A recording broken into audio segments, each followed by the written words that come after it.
So we're going to now talk about connective tissue. Again, I just want to go over a quick comparison. When we talked about epithelial tissue, it was tightly packed cells with very little extracellular material, whereas connective tissue is going to be lots of extracellular material. Cells are going to be scattered around. We're going to have fibers embedded. Epithelial tissue is avascular. And connective tissue is very vascular. It has a great blood supply except for cartilage. Epithelial tissue is innervated, so is connective tissue except for cartilage. And then epithelial tissue is found lining structures. Connective tissue is not going to be found lining structures except for some cartilage lining the ends of long bones. In general, connective tissue's job is to support and connect, but it's very diverse in what it can do. So connective tissue is going to come from the germ tissue, mesoderm. But it doesn't come directly from mesoderm. What happens is mesoderm is going to produce what we call embryonic connective tissue, and there's two types. There's mucus, and mucus connective tissue is going to be found in the umbilical cord. And it's composed of a tissue that we also know as Warden's jelly. So a lot of times you won't hear it called mucus connective tissue, you'll call it Warden's jelly. And this tissue does not differentiate. So it's really there just to connect the mother and the child.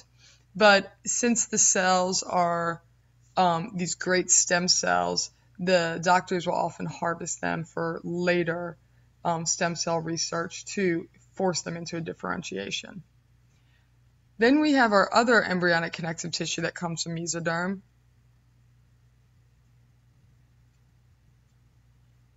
which is called mesenchyme. Mesenchyme is going to be the tissue that actually develops into all your adult connective tissues. Mesenchyme is going to be basically a very fibrous tissue, and we're going to see fibroblast cells that are great into developing into what we know as our adult connective tissues. So basically what happens is we have two embryonic connective tissues that arise from mesoderm. One is going to be lost at birth because you cut the umbilical cord. The other one is going to differentiate into your adult connective tissues. We have mesenchyme in our body throughout our life, so we can develop new connective tissue when needed throughout life.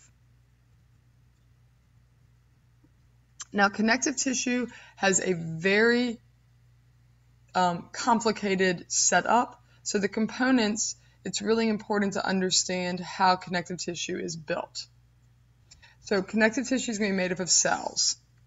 There's actually different types of cells in connective tissue. We got transient cells and fixed cells. Transient cells are cells that are going to come and go as needed. Those are the cells that will be present based on the situation in the tissue. So if there's damaging, different cells might be present than if it was healthy tissue.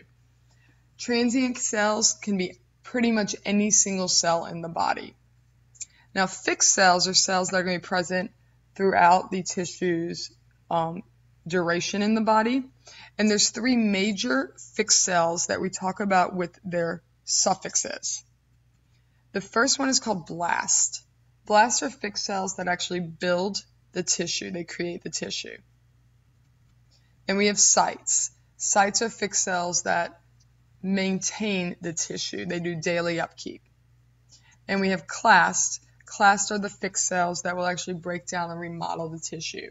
So blast build, sites maintain, clast carve out. They break down. Now, after the cells, we're going to have our second major component of connective tissue, which is the matrix. I talk about the cells first because it's the fixed cells that actually build the matrix. So when you think about the fixed cells that can build the matrix, which fixed cell would actually build the rest of the tissue? If you said blast, you're correct, because blasts build. Now, the matrix is composed of two major parts, fibers. And we have three big fibers. We have collagen fibers. These are going to be your strongest fibers. So anytime a tissue's function is strength, collagen fibers are going to be present. Elastic. Now, elastic fibers are a lot smaller than collagen, but they're going to have two major functions. They're going to be able to stretch, but even more importantly, they're going to be able to recoil. Now, why is that so important? Well, when something gets stretched, you want it to bounce back. Think about when you get older and people get wrinkles. Their skin loses their elasticity. So when we describe elastic fibers show extensibility, which is the ability to stretch, and elasticity, which is the ability to recoil. And the last fiber are reticular, which are modified collagen fibers. They're a lot smaller in size, but their main function is extra support. So we often find them in frameworks of tissues that are relatively hollow. Now, fibers are going to be embedded in the matrix and surrounded by ground substance. Ground substance is going to be made up of water. It's going to be made up of glycosaminoglycans, which is just a fancy word for sugars and proteins. And then we're going to have some minerals embedded in there, and then there could be fluid.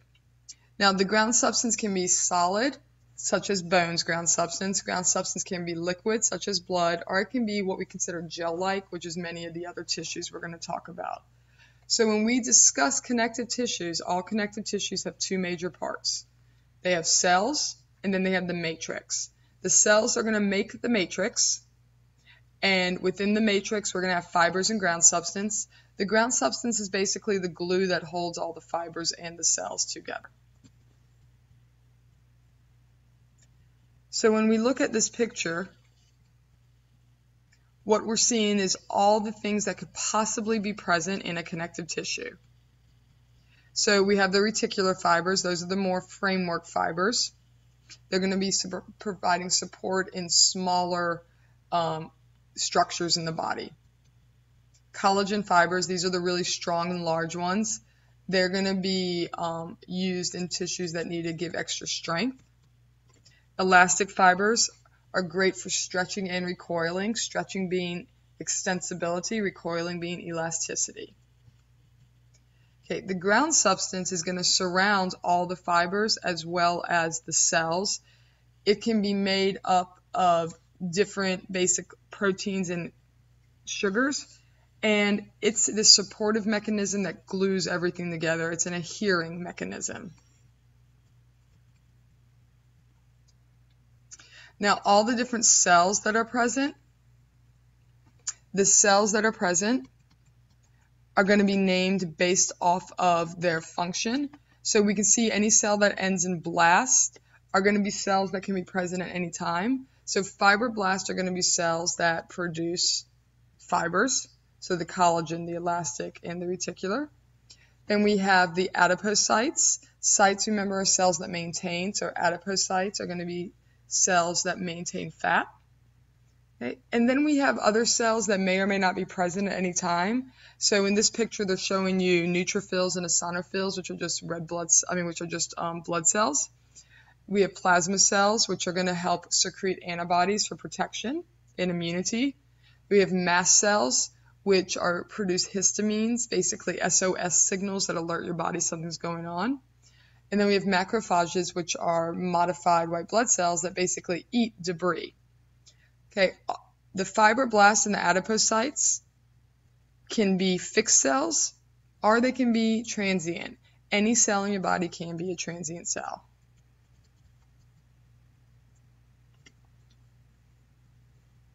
Now, when we talk about connective tissue, remember all adult connective tissue is going to come from the mesenchyme.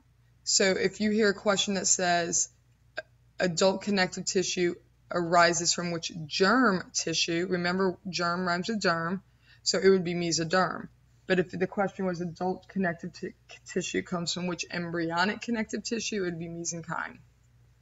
So mesenchyme is going to develop into these 5 adult connective tissues. There's actually a 6th one, but we're just going to cover the 5. Loose, dense, cartilage, bone, and then liquid. Now, these 5 adult connective tissues are going to be like flavors. I'm sorry, not flavors. They're going to be like categories. So if I asked you if you want ice cream, I'm going to assume you say yes. Okay, so loose connective tissue is an ice cream. Now, the next question I would ask you would be, what flavor of ice cream? Now, we can see under loose connective tissue there are 3 types. So these would be the flavors of the ice cream. So there's 3 types of loose connective tissues. So there's 3 flavors. So then I may ask you, do you want chips? Chips would be another category. That it could be dense connective tissue. Well, then what type of chips? Well, we can see dense has 3 types. Cartilage is another category. There's 3 types of cartilage, 2 types of bone, and 2 types of liquid.